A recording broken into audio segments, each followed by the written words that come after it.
Mis saludos a los miembros de la mesa principal, a todos, gracias por su presencia. La idea de cultivar de las personas siempre ha sido responsabilidad de los poetas, los filósofos y los escribas, y el mundo del poder siempre ha tenido problemas con eso. Hoy día, las élites no están interesadas en cambiar la sociedad, porque si lo hacen, perderán su posición dominante inmediatamente.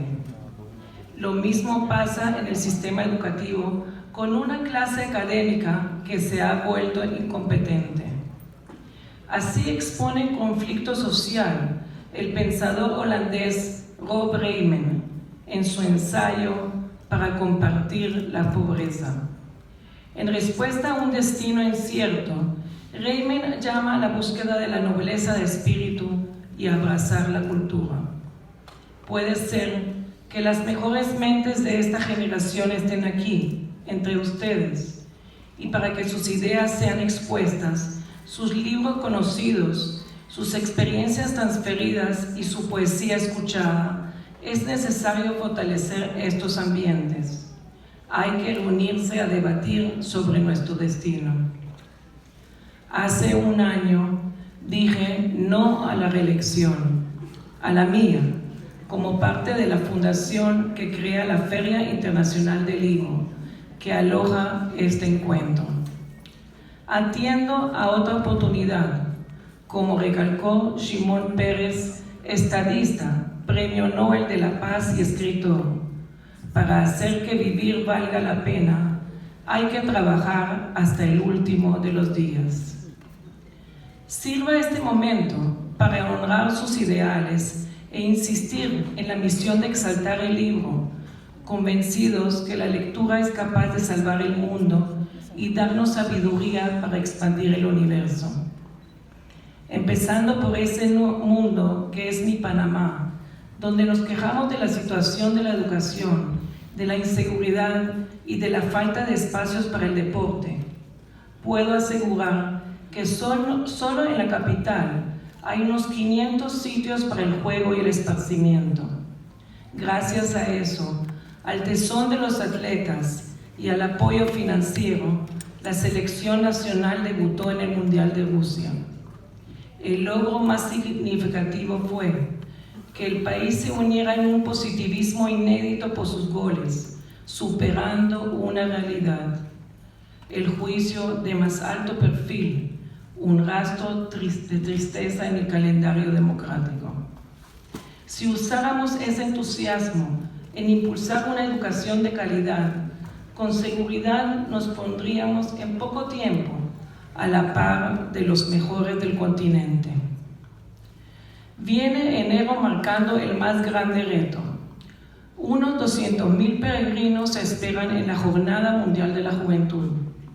6 días a toda prueba de planificación, ejecución y movilización de tan gigantesco advenimiento, más allá de su extraordinario valor. Hagan un lío y organícenlo bien, pide el Papa Francisco. Un lío que nos dé solidaridad y esperanza. Porque todo se hará sin alterar la cuenta regresiva para las elecciones en mayo del 2019. Hay que ponernos en fila para ir por un mundial de la educación, por una jornada permanente de aprendizaje. No vamos a salir del rezago sin concentrar esfuerzos para que este sea el magno proyecto que lidere con prioridad la agenda de Estado. Y aprender a leer es el primer acto que libera la mente para ir tras el conocimiento. Aboquémonos a la par a un plan nacional de lectura. Hagamos que este derecho sea el más inclusivo y soberano, capaz de garantizar la herencia intelectual de los presentes y de los que están por nacer.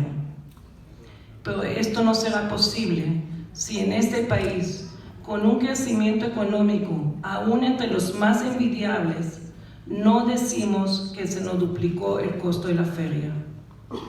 Esta actividad cultural, sin fines de lucro, la más importante y concurrida del año, centrada en esa urgencia llamada lectura, colapsa ante las prioridades.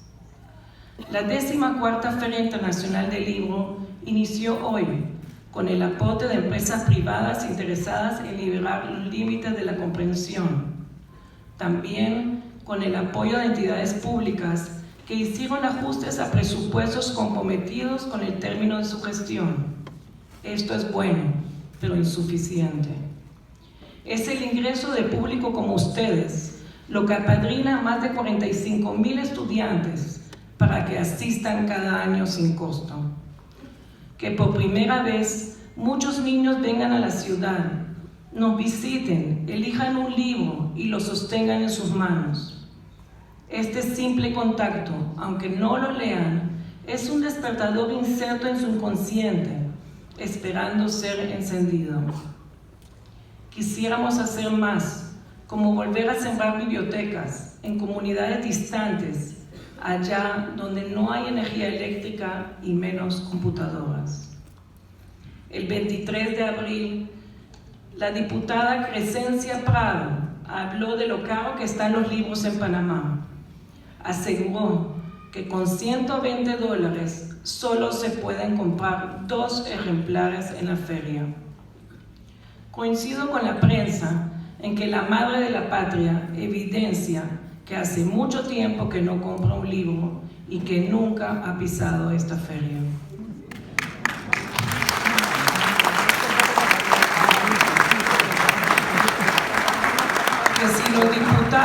Que si los diputados quisieran que la lectura fuera el hábito nacional, darían su voto para que los libros no se vuelvan un lujo y leer no parezca tan caro como la diputada cree. Habrían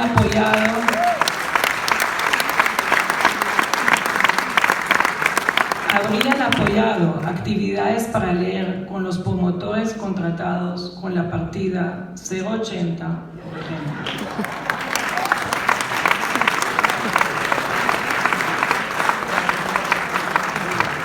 Es cuestión de voluntad, porque el presupuesto de la Asamblea de Diputados sí se incrementó en $109 millones en 5 administraciones. Tan Chor Chuan, rector de la Universidad Nacional de Singapur, explicó que para ellos la educación es una cuestión de supervivencia. Sin recursos naturales que explotar, Singapur no puede sobrevivir sino de explotar su potencial humano. Paradójicamente, explicó que mientras países latinoamericanos destinan hasta el 5% del Producto Interno Bruto a educación, Singapur invierte un 3%. Como sabemos, los alumnos de ese país asiático, formado por decenas de islas, lideran las temidas pruebas PISA. Su secreto es el método Singapur, que tiene su origen y conclusión en la lectura. Que alguien nos diga que gastar un dinerito contratando una consultoría con expertos de Singapur no vale la pena. Veamos. El presupuesto para la educación pública de Panamá se incrementó del 7.5 al 9%. Es el segundo más alto de América Latina y el Caribe. En cada estudiante de escuela oficial se invertía $1,343 en el 2010. Desde el 2016 se invierte $2,425. Son $1,082 más. Se lo merecen, pero no se nota. En una noticia publicada por La Estrella de Panamá, un candidato declaró: hay que sacar la política de la educación. Lo que hay que sacar es a la educación de la política. Es la política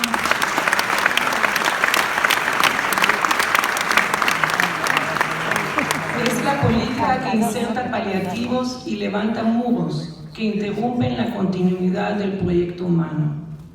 Si hay políticos aquí, les imploro, derribemos el muro del descarte y dejemos de gastar en paliativos que distraen la posibilidad de aprender.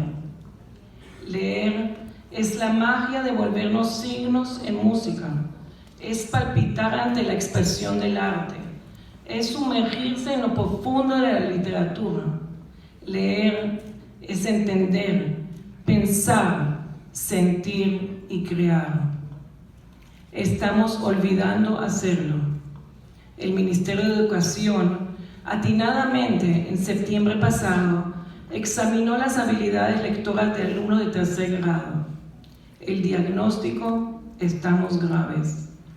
La prueba realizada a 62.193 alumnos de 3.077 centros oficiales y particulares reveló que solo un 34.1% estuvo entre satisfactorio y excelente. De ese tercio, el 42.2% fueron alumnos de escuelas particulares. La cifra más significativa fue que los estudiantes de planteles oficiales quedaron por debajo de la media nacional. De 700 puntos, obtuvieron 684, mientras sus pares de escuelas particulares sacaron 773 puntos, solo 73 por encima de la media. Bien lo expresó el representante docente Humberto Montero: el esfuerzo que realiza Meduca para que los alumnos dominen las competencias en lectura, comprensión y escritura es bueno, pero sin recursos no se podrá alcanzar la meta. Más que volvernos hacia los docentes y autoridades gestoras de la medición, miremos también la situación de padres y parientes. No podemos esperar que los niños lean si los adultos leen menos que ellos. Si no pueden comprender ni saben acudir a las palabras, estamos perdidos.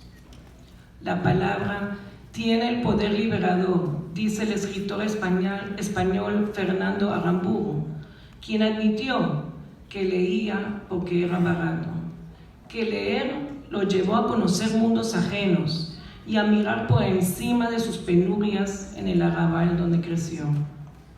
La palabra, además de los textos escolares, está inmersa en la prosa y el verso, como en el Festival Ars Mandi que celebramos aquí, donde el Seminario de Derecho de Autor, donde se fortalecerá la creación a través de su protección justa. Al umbral de esta temporada política, hay que tomar la palabra para renovar la lucha contra la ignorancia, aquella que hace fácil el negocio, que se satisface regando migajas entre el conformismo y la ingenuidad crítica, o nos volveremos lo que escogemos. Así llegan los votos al poder, candidatos que repiten sin descanso la palabra pueblo, gobiernos que se hacen llamar socialistas, ofreciendo lo que no es suyo, prometiendo lo que no van a cumplir, haciendo rebatiña con las sogas que deja la estampida de los capitalistas en su huida, aprovechándose de que la gente con necesidad vota con el estómago y no con la conciencia. Sirva la palabra para pedir que no aceptemos aquella democracia que solo le importa que votes por ellos para hacer negocio, ni la que habla de dignidad sin saber qué significa. La democracia representa valores, entiende de palabras como inteligencia, verdad y belleza. Para ir al primer mundo hay que exigir una educación de calidad, como la que conduce a los ciudadanos a exigir candidatos con la capacidad de lograr una mejor calidad de vida. Mario Vargas Llosa, Nobel de Literatura y ex candidato a la presidencia de Perú, consideró el periodismo como un barómetro que mide el grado de libertad social. Necesitamos ese derecho de crítica, esa libertad de expresión que da el verdadero periodismo para que una sociedad sea realmente democrática. Este eje literario, diseñado para observar la colisión entre el autor realista y el autor fantástico, vuelve a ser escenario de un foro, esta vez sobre el periodismo político y el deber de informar. Académicos internacionales vienen a compartir su experiencia. Urge un periodismo objetivo que se conecte con la realidad que se nos viene encima, que nos dé certezas, porque con esa realidad vamos a construir la historia. Tenemos una cita con la opinión edificante y el compromiso electoral de darnos una educación con la libertad de aprender. Esa ha sido la misión de Israel como Estado y como nación. Aprender es lo que ha evitado que se extinga. Cuna de la humanidad, epicentro de la fe, de la historia universal, nos acompaña como el país invitado de honor en esta convocatoria. Hace 70 años allí había pastores luchando contra peñones arenosos, o eran los descendientes de las 12 tribus dispersos por un planeta en llamas. Hoy exportan tecnología, avances médicos, energías limpias, ciberseguridad e innovación agrícola, entre sus muchas creaciones. Hoy compiten en la carrera aeroespacial. 12 premios Nobel representan su plan de superación, su fortaleza y el deseo profundo de existir más allá de toda amenaza. Este pequeño territorio, enclavado en el oriente territorial, en el Medio Oriente territorial, adverso étnica y bélicamente, es hoy un gran laboratorio de innovación. Eso sin olvidar su ancestral lucha, David contra Goliat. De Panamá, el deseo de paz para Israel, para todos sus vecinos y para el mundo. En la educación, la ciencia y la cultura, en su énfasis en la equidad como base de la justicia, se asienta una civilización. Damos la bienvenida a su delegación, que da fuerza y lustre a su tenaz progreso. Exaltamos la presencia del embajador de Tierra Santa en nuestro istmo, Rida Mansour. Su excelencia Mansour, además de ser un diplomático consumado, es un poeta y un filósofo de origen druso. Representa a una minoría religiosa que aún siglos de fiera persecución ha preservado su identidad divergente a las ferias doctrinas dominantes. La comunidad drusa es admirable por su manifestación de fe, su concepto del honor, la lealtad y la dignidad, por sus valores familiares, el respeto al prójimo y el apego a sus raíces.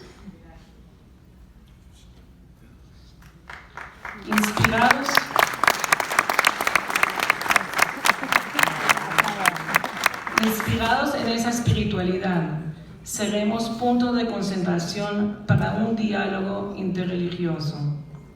Motivados por la experiencia israelí que aplicó lo mejor de Europa, sostendremos el encuentro por la equidad, mujer y desafíos.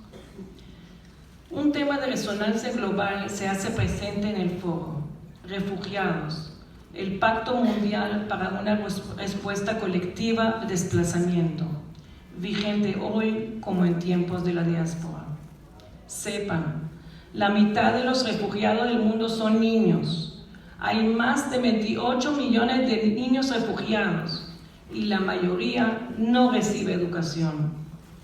Ellos no quieren un iPhone, dice la Nobel de la Paz Malala Yousafzai. Solo quieren un libro y un lápiz.